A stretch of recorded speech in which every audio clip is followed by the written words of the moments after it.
Welcome to money magic.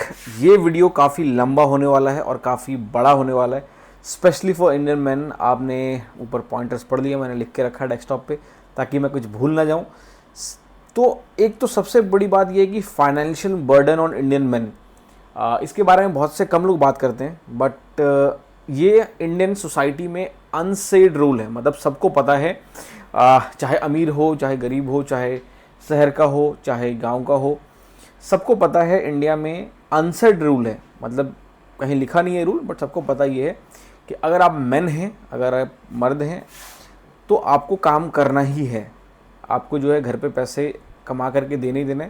आपके ऊपर society, आप पूरे फैमिली का बर्डन रहेगा। मैं जरा माइक चेक कर लूँ, यस माइक ऑन है।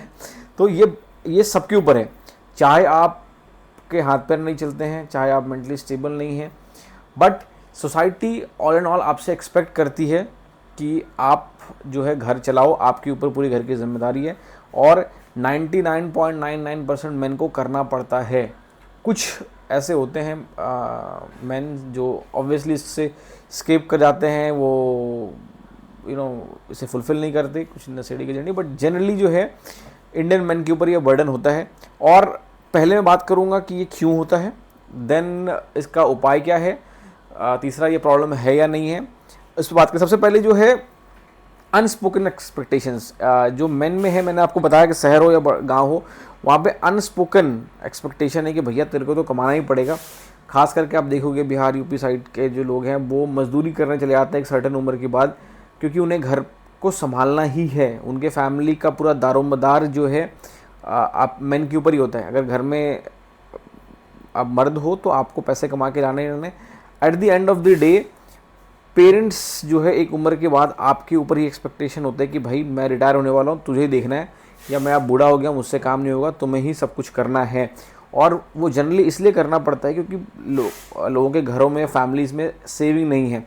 तो समझ लो आपके घर के पेरेंट्स 50 साल के हो गए और आपके पास अगर खुद का बिजनेस नहीं है, कुछ और नहीं है, सेविंग नहीं है, या रिटायरमेंट फंड नहीं आ रहा है सरकार की तरफ, सोशल सिक्योरिटी तो आ नहीं रहा, तो अगर आप मर्द हो तो आपके ऊपर ही पूरे घर की जिम्मेदारी आ जाएगी। और ख़ास करके ऐसे फैमिलीज़ या ऐसे लोग जिनके पास खुद का घर नहीं है, जो रेंट पे रहते हैं, उनके लिए काफ़ी ज़्यादा बर्डन हो जाता है। और मैं ऐसे बहुत से लड़कों को जानता हूँ जो रो भी नहीं पाते, बिकॉज उनके ऊपर बहुत मैसिव फाइनेंशियल बर्डन है। वो कोई भी छोटे से छोटा काम करने को तैयार हैं। अब कोई भी काम छोटा या बड़ा नहीं होता, बट मजबूरी में करना आदमी को लगता है कि यार मैं क्यों कर रहा हूँ, और इट इज़ बिकमिंग, मतलब बर्डन, लोगों के दिमाग पे जो है बर्डन है।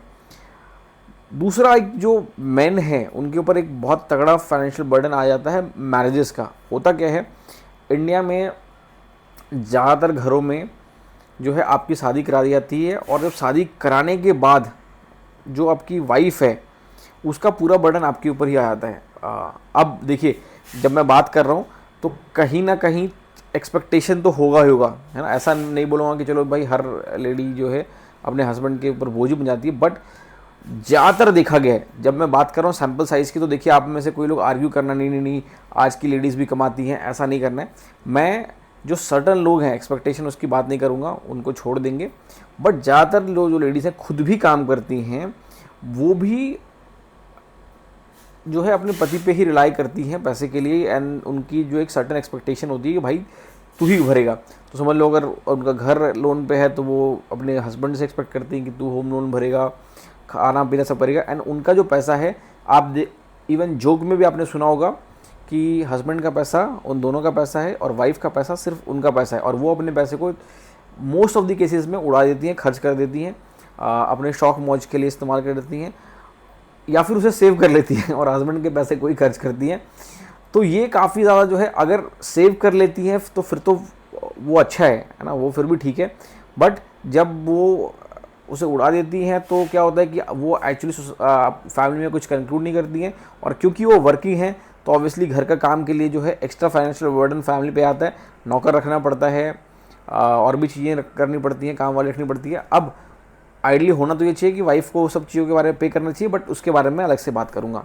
दूसरा, हस्बैंड के ऊपर क्यों इतना ज़्यादा प्रेशर हो जाता है, या मेंस के ऊपर क्यों आता है, कि खास करके इंडिया में लेडीज़ का ये मानना है कि भाई अगर तू मेरा खर्चा नहीं उठाएगा, या आप मेरा खर्चा नहीं उठाओगे, या फिर मेन खर्चा नहीं उठाएगा, तो मेरा शादी करने का मतलब ही क्या है है ना, मैं क्यों ही तुमसे शादी कर लूँ, वरना तो मैं खुद ही संभाल लेती। अगर मुझे घर का किराया देना है, रेंट देना है, या ईएमआई देना है, या कपड़े के लिए पैसे देने हैं, या फिर किसी भी चीज़ में मुझे अगर पैसे निकालने ही हैं, तो मेरा शादी करने का मतलब क्या हुआ? मुझे एक मर्द की जो हमारे लाइफ में ज़रूरत ही क्या है? मैं मर्द, मुझे शादी तो करना ही नहीं चाहिए था। तो ये एक जो अनसेट बर्डन हो गया है मैन के ऊपर, वो बहुत ज़्यादा मुश्किल हो गया। और ये हर जगह है, मैंने बड़े बड़े लोगों को देखा है भी सेम हिसाब किताब है, छोटे लोगों को भी दिखा। इनफैक्ट जो बहुत लोअर फैमिली से आते हैं ना, काम वाम करने, तो उनका तो फिर भी चलता है। मैंने देखा है बहुत सारी आंटीज़ को घर में काम करती हैं और वो अपना फैमिली चला ही लेती हैं।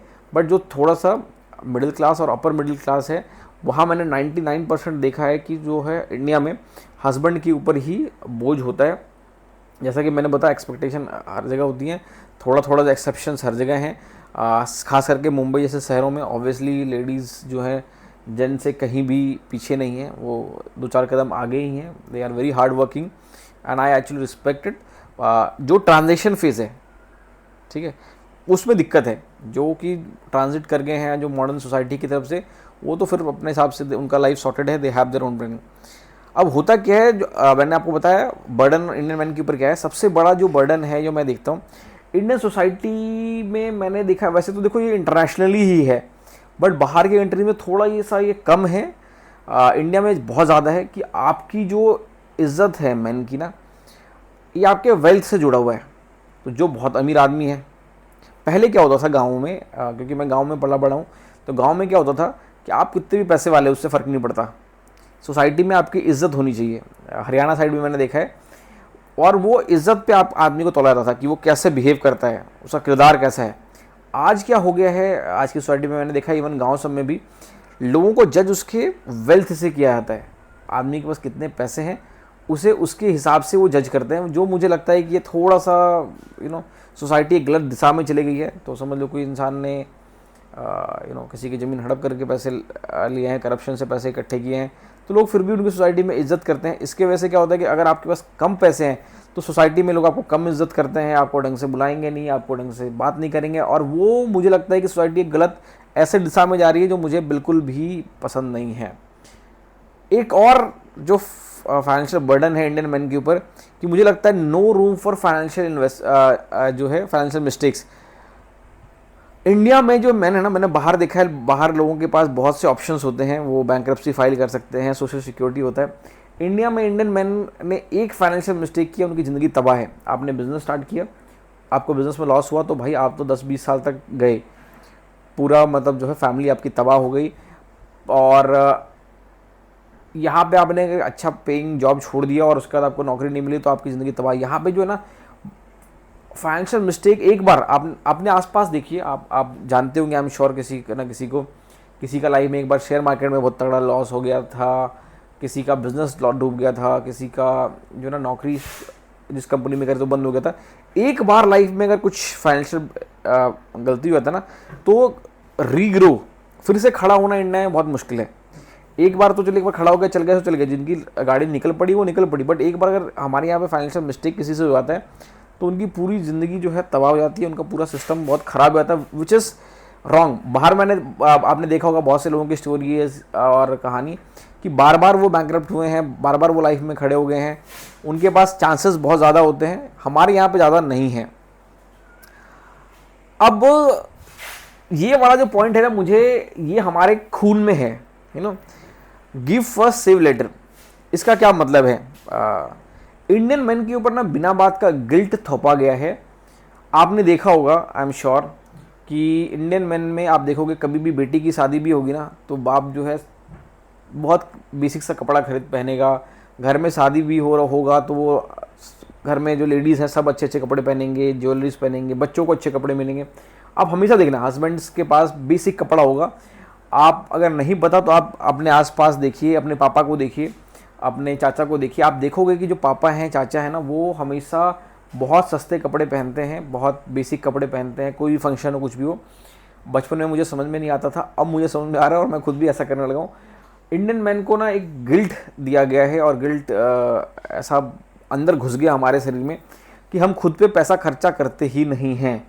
स्टार्टिंग में जब नया नया कमाओगे तो थोड़ा बहुत कर लोगे, बट जैसे ही आप 30 पार करोगे, इंडियन मैन में एक ऐसी गिल्टी आती है कि भाई मैं अपने फैमिली को जो है अच्छी लाइफ नहीं दे पा रहा हूँ या फिर कुछ कमी कर रहा हूँ, मैं अगर अपने आप पे कुछ पैसे खर्च कर लूँगा तो वो गलत है। तो इंडियन मैन आप देखोगे अंकल, वो अपने जिम के ऊपर 2,000 रुपये खर्चने से पहले 10 बार सोचेंगे, और अपने बच्चों को 10-10 हज़ार 20-20 हज़ार रुपये की चीज़ें कुछ भी देनी हो तो देने में जो है संकोच नहीं करते।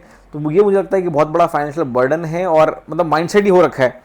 और ये जो देना है ना, उसके वजह से ये लोग अपने सेव भी नहीं कर सकते। अब जनरली क्या होता है कि आपने पापा को कुछ बोल दिया, पापा आप कहीं से भी पूरा करेंगे, बट उसे पूरा करेंगे, और वो उस पूरा करने के साइकिल में वो ज़िंदगी में कभी सेव नहीं कर सकते। बाद में फिर जो है अपने बच्चों के ऊपर वो बोझ बन जाते हैं, या फिर अपने कहो कि अपने बच्चों के ऊपर आश्रित रह जाते हैं। इसीलिए जो सेविंग नहीं कर सकते, और फ्यूचर में जो है उनके पास कोई फाइनेंशियल लॉस या किसी चीज़ के लिए कोई भी जो है सेफ स्पेस नहीं बचता। ये वाली बात, mental health takes a back seat. Indian man के ऊपर जो फाइनेंशियल बर्डन है उसका सबसे बड़ा कारण ये है कि ये अपनी बातें ना किसी को बता ही नहीं सकते। हम लोग एज एन प्रोग्राम ही नहीं हुए हैं। खास करके मैं पैसे की बात करता हूँ, फाइनेंशियल बर्डन में इस बात कर रहा हूँ। जनरली आपने बहुत कम देखा होगा इंडियन मैन को, आदमियों को किसी से बात करते हुए। हमारे यहाँ थेरेपी वेरेपी का तो कॉन्सेप्ट है नहीं, वो किसी से बात करते हुए कि उसको फैमिली में दिक्कत है, उनको एक काइंड ऑफ डर लगता है कि वो किसी को बताएं कि वो कितने लोन्स में हैं, कितने पैसे उनके ऊपर कर्जा चढ़ा हुआ है, क्रेडिट कार्ड के इतने पैसे देने हैं, किसी से उधारी ले रखी है उन्होंने अपने फैमिली को देने के लिए। तो इंडियन मैन के ऊपर बहुत सारा स्ट्रेस होता है और वो अपने फैमिली से शेयर नहीं करते। फॉर एग्जांपल, अगर आप कोई इंडियन मैन है, उसको अपना घर का किराया देने में दिक्कत हो रही है या अपने बच्चों की स्कूल की फ़ीस देनी है, तो वो घर में आकर के अपने जो है वाइफों से बिल्कुल नहीं बताते हैं। खास करके आज का, ये पहले हुआ करता था जो है ना, मम्मियों से को लोग बताए देते पापा, क्योंकि तब मम्मियाँ पैसे जो है मैनेज करती थी। अभी क्योंकि लोगों के थोड़ा सा ईगो आ गया है, या वो अपने आप को अपनी पत्नियों के सामने थोड़ा सा कम दिखाना चाहते हैं, तो और वो खुद कंट्रोल करना चाहते हैं अपना पैसा। तो उस चक्कर में क्या है कि वो अपनी जो फाइनेंशियल बर्डन की बातें, किसी से स्ट्रेस की बातें बताते नहीं है। और इसकी वजह से जो इंडियन मैन के ऊपर बहुत प्रेशर आ गया है, मतलब बहुत प्रेशर आ गया है। आप देखो 30-30 साल के, 35-35 साल के, 40 साल के जो लोगों के हार्ट अटैक आ रहे हैं या हो रहा है, वो सिर्फ खानों की वजह से नहीं है, वो सिर्फ नौकरी की वजह से नहीं है, ये सब स्ट्रेस भी है, उनको फैमिली का स्ट्रेस बहुत ज़्यादा है। अब क्या हो सकता है, अब इसका दिक्कत क्या है, अब ये किससे बात करें, क्या बात करें? तो मैं आप सभी से रिक्वेस्ट करूँगा कि अगर आपको फाइनेंशियल कुछ इशू है, कुछ दिक्कत है, कुछ भी ऐसी बात आप शेयर करना चाहें, इस कमेंट को आप एक डिस्कशन की तरह लें। आप नीचे कमेंट कर सकते हैं, कोई दूसरा इस वीडियो को देख रहा है उन कमेंट्स में जाएं, उसके रिप्लाई करें। अगर आपके ऊपर कोई लोन है या फिर आप किसी फाइनेंशियल इशू में चल रहे हैं, नीचे कमेंट करें और एक दूसरे की हेल्प करते हैं। मैं इसको एज एन कम्युनिटी बनाना चाहता हूँ, और मैं अपने बारे में कुछ बता नहीं रहा हूँ क्योंकि I don't want you to जज me. And yes, thank you so much. I hope आप चैनल को सब्सक्राइब करेंगे। I will see you in the next video.